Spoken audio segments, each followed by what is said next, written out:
Bundeskanzler Merz hat erst jüngst die deutschen Ausgaben für das ukrainische Militär um mehrere Milliarden Euro angehoben.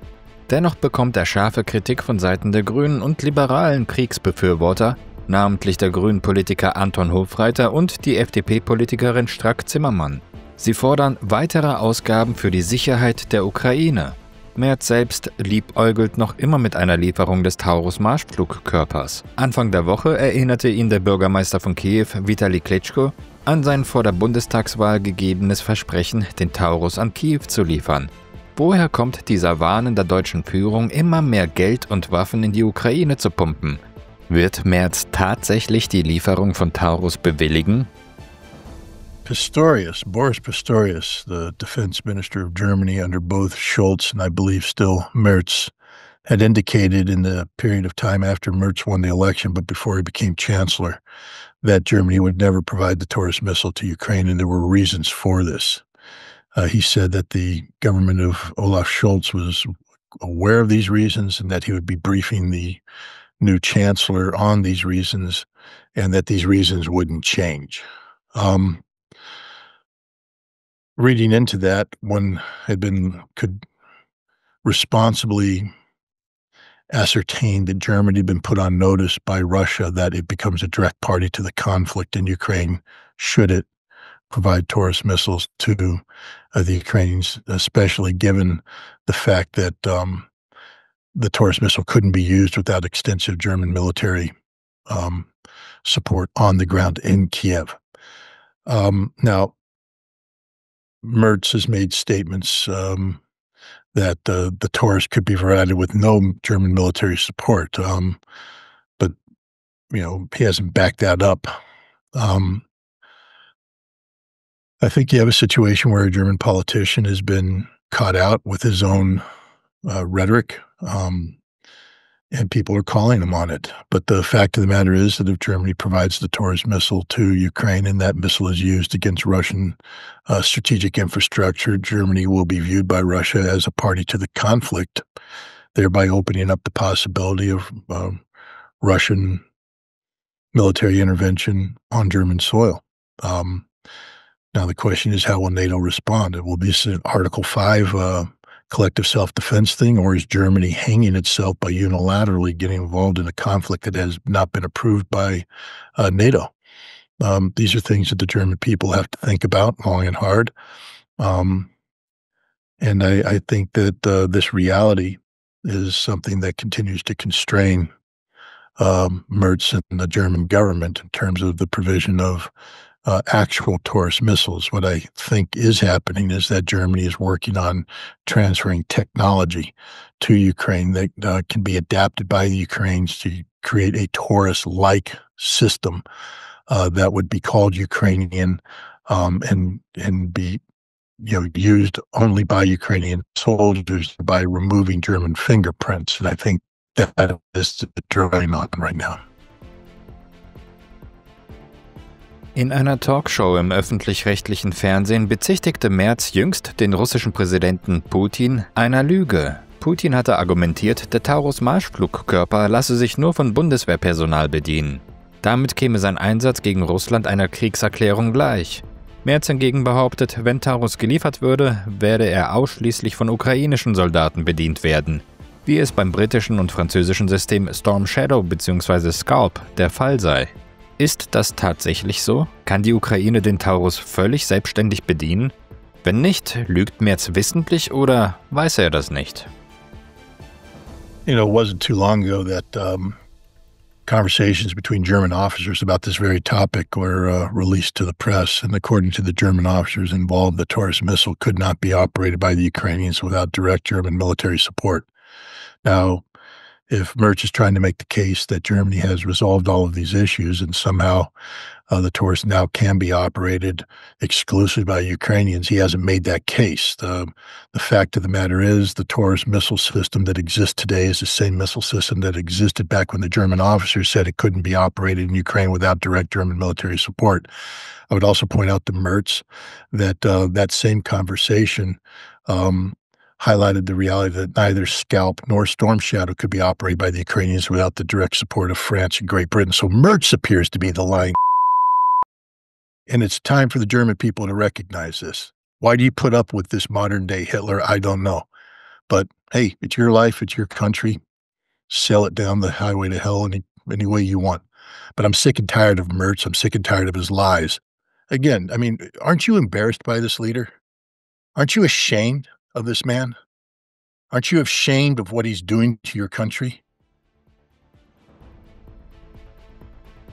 Angesprochen auf die Warnungen von Putin, dass Deutschland zur Kriegspartei werde und Russland entsprechend antworten werde, reagierte Merz gereizt. Er lasse sich nicht vom russischen Präsidenten drohen. Außerdem habe Putin schon viel gedroht und davon sei noch nichts eingetreten. Ist das tatsächlich so? Immerhin haben die Briten und Franzosen auch Marschflugkörper geliefert und wurden deswegen nicht zur Zielscheibe. Sind die russischen Drohungen wegen des Taurus-Marschflugkörpers genauso leer? Oder rechnest du tatsächlich mit einem militärischen Gegenschlag auf Deutschland, wenn Taurus von der Ukraine eingesetzt wird? Sounds to me like Merz feels like he was threatened.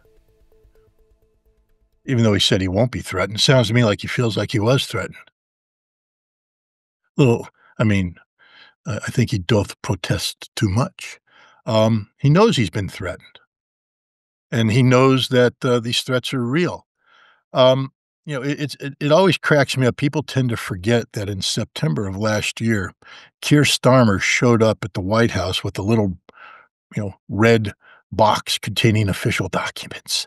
And they were supposed to sign an agreement between the British and the Americans for the authority to allow Storm Shadow and ATACMS to be used at longer ranges to strike Russian strategic targets. And if you recall that Biden backed away from signing that and Starmer went home empty-handed, ask yourself why. Why was that the case? Because Russia let it be known that if they sign those documents and those missiles are used against Russia's strategic targets, that there will be a Russian retaliation and it will not be limited to Ukraine. In fact, I believe there was a phone call from Anatoly Antonov, the ambassador of Russia to the United States, to American officials who were communicating directly with the White House about that the potential targets of a Russian retaliation could include the United States, could include Washington, D.C. That's threat if I ever heard one. And it's one the United States and Great Britain took to heart. So Merz better grow the You want to play war games, little boy? Play them. Russia's not playing games. And again, I don't know if America's going to be there for you. We're not in the business of committing suicide for German Nazis, modern-day Nazis. I mean, at least be honest. Rather than building Taurus missiles, go get your German clothing manufacturers to make a whole bunch of brown uniforms. They look good on you once. Pass them out. Maybe you can have a big parade. Nuremberg's a great place, I heard. You have a big parade in Nuremberg and people can march in front of you. Maybe you can wave at them. Put your arm up. Oh, yeah, that's been done before, too. And you know what happens? Russian troops end up in Berlin and they put tanks on plinths outside of the Reichstag. Maybe it's time for Russia to upgrade to T-34-85s and the T-90s. Because I'll tell you what, the direction you guys are heading, that's going to happen, and we're not going to be there for you. We're not going to die for you again, for your stupidity. Okay? Remember, we came to Germany in 1944-45 because of your Nazi past. If you're trying to replicate the Fourth Reich, the Third Reich by becoming the Fourth Reich, maybe we'll come again, but we're not as your friends, but to conquer you, because you're really a threat to international peace and security. Germany is becoming something that I can't say is unrecognizable. What I'm saying is Germany is becoming something recognizable. This confluence of nationalism and militarism and industrialism, that's what underpinned the Third Reich. And that's the direction you're heading again. Stop it. Stop this nonsense. It's crazy. Am Montag ist das BRICS-Gipfeltreffen in Rio de Janeiro zu Ende gegangen. Wie erwartet, gab es keinen großen Knall oder unerwartete Entwicklungen. Im Gegenteil. Die BRICS scheinen sich in aller Ruhe zu beraten und zu konsolidieren. Statt das Projekt einer eigenen Währung voranzutreiben, setzen sie weiterhin auf den Einsatz ihrer nationalen Währungen, die mittlerweile etwa 90% des BRICS-Binnenhandels abdecken. Wie siehst du die Entwicklung der BRICS? Steigt ihre internationale Strahlkraft weiter oder befinden sie sich in einer Sackgasse? Well, we have to remember that this BRICS phenomenon was given a boost because of Europe, NATO, the United States' desire to have a conflict with Russia and Ukraine.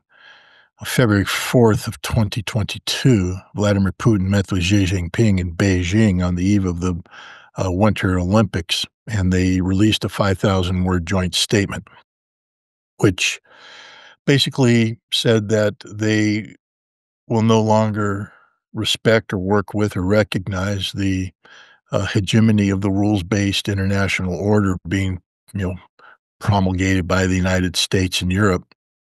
And instead, we're promoting something they called the law-based international order.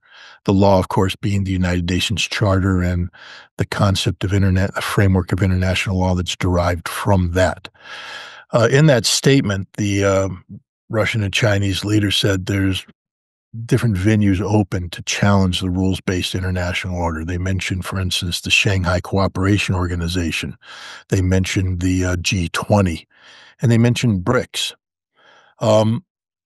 BRICS emerged as the choice. There was a meeting in South Africa, and the summit meeting, and at that time, it was decided that BRICS would expand.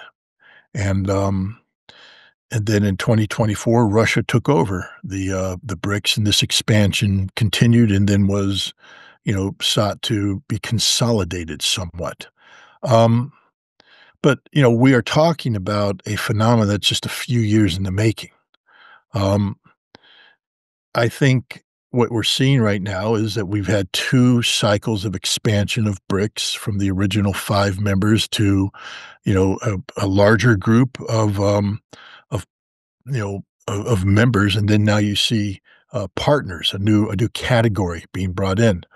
BRICS is still very attractive. People are lining up to join BRICS, but BRICS has to mature as an institution. You don't want to get too big and not have the mechanisms available for the kind of action that you're promoting. If you're going to take on the rules-based international order, if you're going to take on the G7, if you're going to take on the United States, you need to have a system that is resilient and able to function under stress. And so what I think you're seeing is a consolidation on the part of BRICS, but it's not a retreat. It's not turtling up into defense. It's the consolidation that takes place before you launch an iron fist offensive and shove it down the throat of the collective West, which is the direction that BRICS is heading. So anybody who thinks that what happened in Rio de Janeiro, understand too that Rio de Janeiro in Brazil, it's a difficult time for Brazil, the host, and you don't want to overexpose your host by promoting policy directions that will further increase the pressure that the United States is already putting on Brazil and Lula, the leader. And so it's a strategic move on the part of BRICS. BRICS is patient. They understand the respective trajectories. The global south, the developing world, the BRICS community is growing, getting stronger, whereas the collective West, the rules-based international order, the hegemony of the United States is getting weaker. And you don't have to carry out, grand gestures, in order to promote this. Sometimes the best strategy is just to sit back, consolidate, and let things happen. And that's what's happening right now. You don't need a BRICS currency. The fact is, national currencies are supplanting the dollar as the prime trading option available. The dollar is receding. You see the panic on Donald Trump, putting a 10% tariff on any nations that dare do anything related to BRICS, as if the world cares. So I think people, I guess people in the media, are desperate to expend ink on dramatic headlines without understanding that sometimes the most dramatic things happen just by letting them happen. Als Reaktion auf den BRICS-Gipfel in Rio de Janeiro sprach US-Präsident Trump neue Drohungen gegen alle Staaten aus, die sich der anti-amerikanischen Politik der BRICS anschließen. Er drohte ihnen mit Strafzöllen von 10%. Was liest du aus dieser Warnung heraus? Schneiden sich die USA damit nicht ins eigene Fleisch? Immerhin gehören zu den BRICS auch Saudi-Arabien und die Vereinigten Arabischen Emirate. In beiden Fällen hatte sich Trump im Mai noch für zahlreiche Wirtschaftsabkommen feiern lassen. Well, I think everybody can just reflect on the fact that I think it was back in April that President Trump unleashed his tariff war on the world. The big chart that showed all the different tariff rates. And I mean, he tariffed everything from, Indian trade to some penguins on a remote island in the South Atlantic. And it was just stupid. It was literally stupid. He put a big tariff war on China that didn't even blink. The Chinese actually compelled Trump to back down. Trump has suspended the tariffs for 90 days because it was suicide to do so. And there may be a further extension of these, of these tariffs. I mean, the 90 days ends right about now, and so they're talking about extending it out through August because he doesn't know what he's doing. He is trapped in, a political rhetoric of the term tariff has been put out there. And so he tells lies about how the billions are coming in under tariffs and this is wonderful and it's changing everything. It's changed nothing. It's destroyed the American economy. It's destroyed the productivity of American industry. It's destroyed the purchasing power of the American consumer. This is a joke, literal joke. And I don't think you see any nations around the world freaking out over this. Trump keeps announcing these great trade deals that come out of his tariff policies, how people are kissing his ass so that they can, have great trade relations. Nobody's done that. There's not been a single major trade agreement that's come out of his tariff policy. You can talk about the UK, but that's not been finalized, and that just shows the pathetic state of the UK economy. But everybody else, there's no major trade agreements that have come out of any of this. Nobody is kissing Trump's ass to have better relations with the United States. Fact is, people are confused about what it is the United States wants, how it operates. We just, again, have this knee-jerk stupidity of, tariffs, and then, we're going to suspend the tariffs and all that. Does he not understand anything about how, modern trade works, that you don't work off of day-to-day ledgers, that you actually plan out, and prices are based upon, the ability to project in continuous fashion what price levels are going to be. I'm procuring today to sell in 30 days, but if Trump comes in with yanking tariffs around, that destroys the cohesion of all this. Trump's an idiot. Trump's a moron. Trump is destructive. And I think the world looks at this threat and just yawned. They don't care. Nobody cares because the United States is quickly becoming irrelevant. We're this big power, but, if somebody's making themselves disruptive, sometimes the best strategy is just to put those people in a room and shut the door and let them disrupt themselves. And that's what's happening in the United States. Nobody cares anymore. Nobody cares because how can you care about something that's irrational? And that's America's economic policy under Donald Trump, 100% irrational. Im Vorfeld des BRICS-Gipfels hatten die USA Indien zum Quad-Außenministertreffen nach Washington geladen. Zeitgleich traf sich die EU-Führung mit dem chinesischen Außenminister Wang Yi. Offenbar wittert der Westen eine potenzielle Rissstelle innerhalb der BRICS. Der chinesische Präsident Xi hatte eine persönliche Teilnahme auf dem BRICS-Gipfel kurz vorher abgesagt, laut Medienberichten wegen der zu großen Nähe zwischen Brasilien und Indien. Welche Aussichten haben die Versuche des Westens, die Bruchstelle zwischen Indien und China zu vertiefen? Hast du Anzeichen dieses potenziellen Risses auf dem BRICS-Gipfel in Rio gesehen?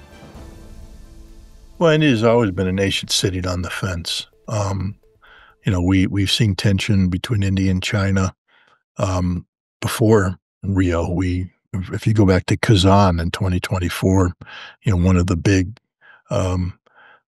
deals that came out of Kazan was the fact that Modi and Xi met to talk about resolving their border disputes. But let's just look at reality. The Chinese economy dwarfs that of India. And India is very nervous about buying into a BRICS system that will be dominated by China. And so India is looking for to leverage its ability to have connectivity with the West that, Russia and China, can't have because of political intrigues. Um, but at the end of the day, nobody in the West is a reliable partner. I mean, I don't know what India is waiting for. They're waiting for Europe to grow up. Europe is collapsing. Um, so what is it? They're looking for the United States. The United States operates on a one-way street. If India is expecting to gain anything out of its relationship with the United States, they're wrong. The United States is in receive mode only. Donald Trump is a very selfish man. Um, but the Indians are also concerned about China. Um, China is just this massive neighbor to the north that India doesn't have an economic response to. Um, I mean, I it's gonna be up to the Indian government to decide, ultimately which direction it wants to go, but, BRICS is going forward, um, whether India wants it to or not, and, at some point in time, India will find out that, there is no foundation of stability in the West, that, India's attempts to stand with the West is just end up standing on quicksand, that their only future lies with BRICS and the Global South, and their best bet would actually be to stop playing games of creating leverage and friction and division and going to BRICS and saying, let's use Indian leadership to help make BRICS as strong as possible, to meet with the Chinese responsibly. But it's difficult for the Chinese to meet with the Indians because who are you meeting with? Are you meeting with a fellow BRICS member who has shared policy objectives? Or are you meeting with a treasonous traitor who's going to stab you in the back by meeting with the Europeans and the Americans next week? India is its own worst enemy in this regard. Wenn du Berater des US-Präsidenten wärest, welches Vorgehen gegenüber den BRICS würdest du ihm empfehlen? Würdest du auf die Wiederherstellung der Dollarhegemonie pochen, zur Not auch durch die Anwendung von Zwangsmitteln?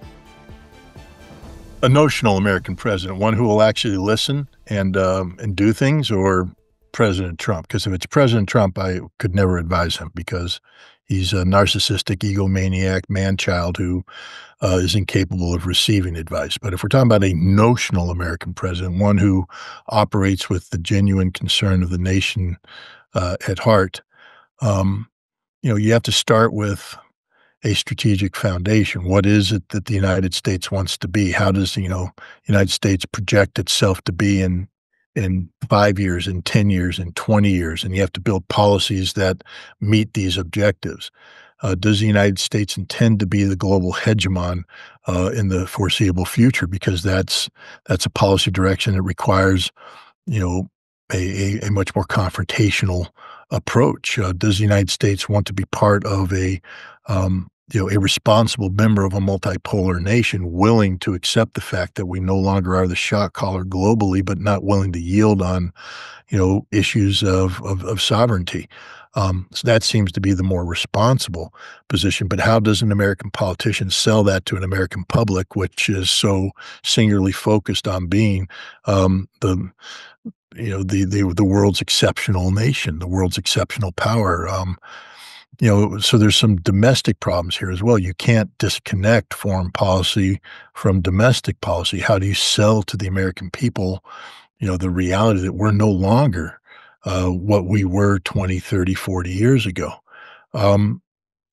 So I would need a policy statement from the president. I need to know where he wants to go. My advice would be that we should be seeking to transition from this overly militarized global hegemony, that posture that we currently have, to a posture that exploits and builds upon the Russian-Chinese desire for a law-based international order. We don't have to view the law as our enemy. In fact, if we viewed the law as our friend, that's the best way we can control both Russia and China and India and other nations, by using the law to constrain, irresponsible growth on their part while sustaining America's advantages. And it can be done in a way that doesn't,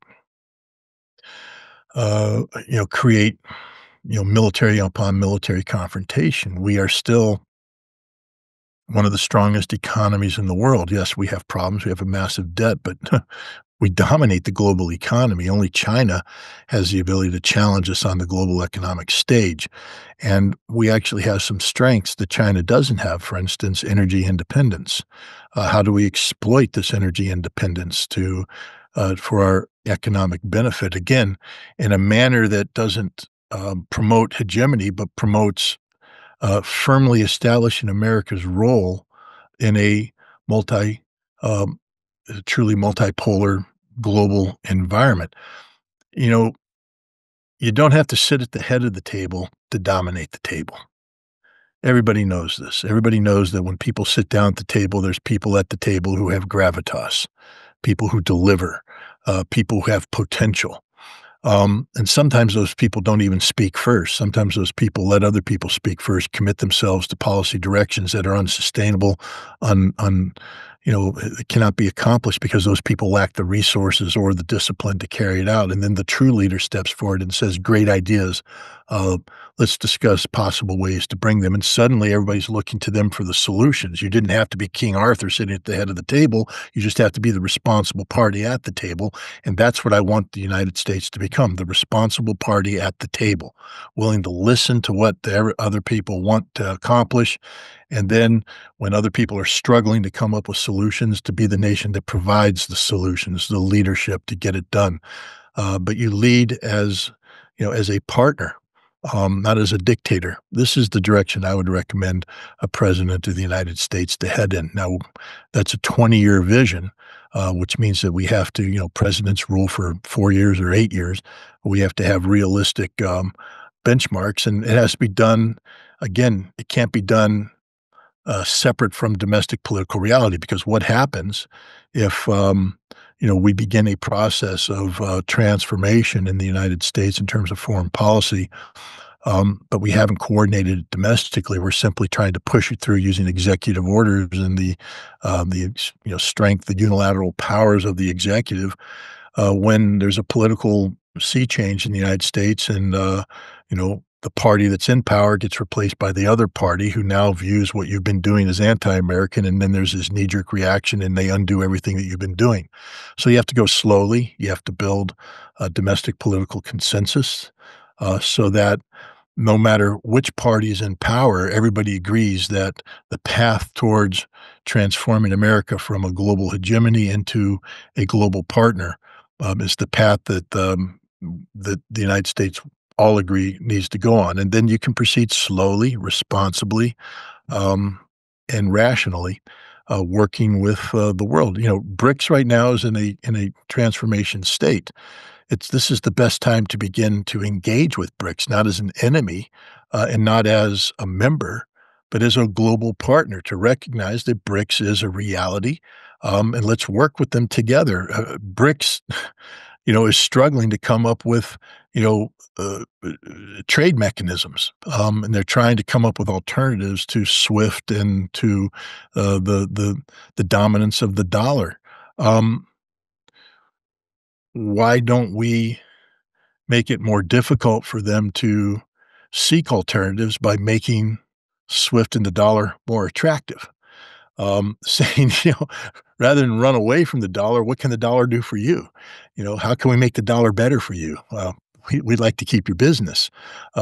SWIFT, yeah, we understand you're worried about unilateral sanctions. We can change that mechanism so that SWIFT is there and can't be impeded. We want SWIFT to be, sanctions proof. There's things we could do that would be smart to make, Western role in global economic interaction viable for a long time to come, and make the dollar a very relevant currency. But it requires a change in the mindset, and it's a mindset that Donald Trump simply doesn't have and is incapable of having.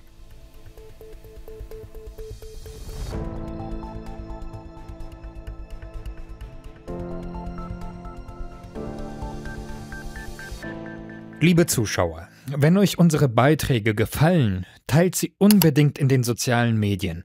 Abonniert unseren Kanal und drückt auf die Glocke, damit ihr keine Veröffentlichung von Gegenpol verpasst.